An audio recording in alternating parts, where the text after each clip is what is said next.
Good morning, students. Today we will start the chapter friction. Friction is the force which opposes the motion of an object. When a force which opposes motion, that force is known as friction. Now, how the friction force opposes the motion? Due to the interlocking of the irregularities on the surface, when we keep two surfaces on each other, due to the interlocking of the irregularities, the object stop moving, and that force is known as friction. Now, how the irregularities interlock with each other? These are the irregularities. When we kept a surface on the another surface, these irregularities interlock with each other, and due to interlocking of these irregularities, the frictional force caused. We have discussed this thing. On y-axis we have friction, on x-axis we have applied force. So this is the static friction. Now what is static friction? A friction which do not allow the object to move. That friction is known as static friction. Limiting friction, a force which is applied on the object when the object just starting moving. So when the object start moving, at that time a force is exerting. That force is known as limiting friction. And dynamic friction, a friction which is applied or which opposes the motion during the movement of the object, that friction is known as dynamic friction. The value of limiting friction is maximum.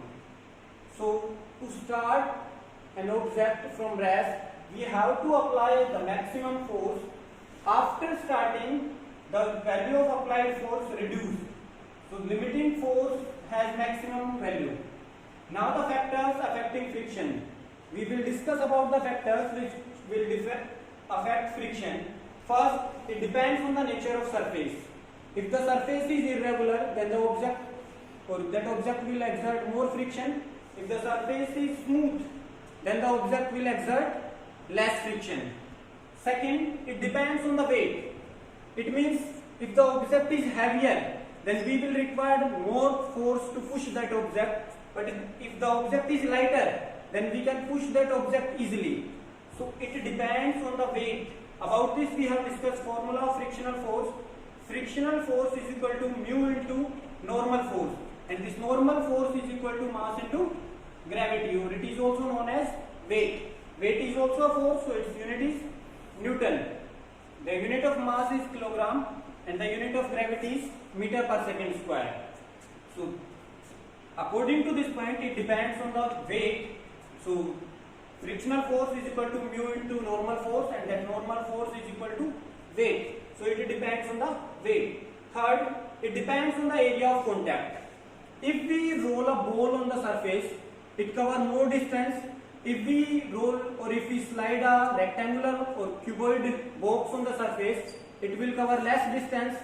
Why the cuboid cover less distance?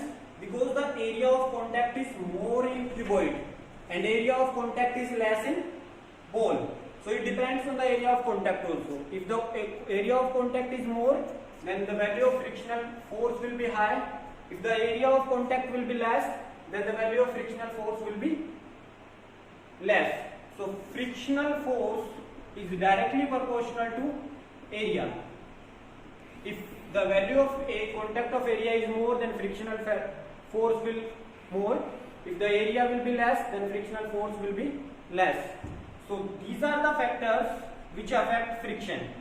Now we will discuss about rolling friction. Rolling friction means when we roll a ball on any other surface, it rolls, and the force which opposes the motion of a rolling object, that force is known as rolling friction.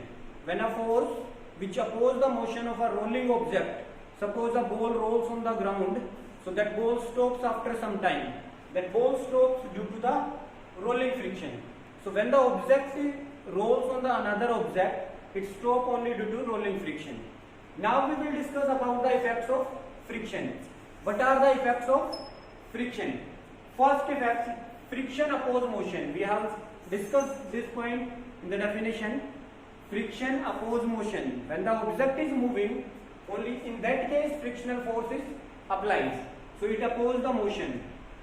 Second, friction produces heat. When we rub our hands together, after some time they become warm. Why they become warm? Due to the frictional force. because when we rub our hands, irregularities interlock with each other, and due to irregularities, frictional force is applied and it produces heat energy. Third, friction causes wear and tear. It means if you compare the sole of your new shoes with the old one, you will see the difference in the sole of shoes. The size of the sole of new shoes is more as compared to the old shoes. Why? Because due to the friction, it wear and the size is reduced. Now we will discuss about the benefits of friction. Benefits means the advantages of friction. First, it helps us in walking. Without friction, we cannot move. Why we cannot move? Because if there will be no friction and we will try to move, then we will slip. So due to friction, we can walk. So it helps us in walking. Second, now I am writing something on board. I am capable to write only due to the friction. Without friction, I cannot write on the board.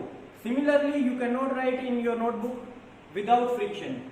So it helps us in writing. Without friction, we cannot write. If you compare, we will discuss about first point again. If you will walk on the ground, you can walk easily. If you will walk in ice, you feel some difficulty. That is also due to the frictional force. Third, it helps in applying brakes. If the vehicle is moving, then we will require to stop. Without friction, the vehicle cannot stop. So to stop a moving object, frictional force is required. When we play football, a player kicks the ball. After some time, the ball stops. That is also due to the friction. So it helps in applying brakes, or it helps in the stopping of an object. Fourth, it holds the screw and nail in wood. If I put a nail, or if I use a nail in this board, that nail is held due to the frictional force. If there will be no friction, then the nail or screw will not hold in the board. If you want to use the screw in walls, you cannot hold the screw and nails in the wall without friction. So it holds the screw and nail in the wood or wall. Fifth, it helps in lightening of a matchstick. When we light a matchstick, we rub the matchstick on the matchbox, and due to rubbing, interlocking of irregularities is there, due to which heat energy is produced, and when heat energy produced, the temperature of the matchstick will increase, and due to increase in temperature, it starts lighting. So it helps in lighting of a matchstick. Sixth, spikes are provided in shoes. If you see sportsmen, they use shoes with spikes. Spikes are there because spikes increase the frictional force. So they will not slip and they can run easily. So these spikes increase the frictional force. Now we will discuss about the disadvantages of friction. What are the disadvantages? The first, here we have discussed about heat energy. When we rub our hands, the heat energy produced, that is totally loss of energy, because that energy of no use. Similarly, when we apply brakes, the tire become warm. There will be no use of that energy. That is the waste. So the energy is wasted as heat energy, and that heat energy is of no use. So that is totally wastage of energy. Second, it causes wear and tear. About this we have discussed effect of force or effect of frictional force. Wear and tear means when we use something continuously, its size reduced due to the friction. That is also a disadvantage. Third, it reduces the speed. If there will be no friction, then the object will move smoothly and it cover a larger distance. It will not stop unless any external force is applied on it.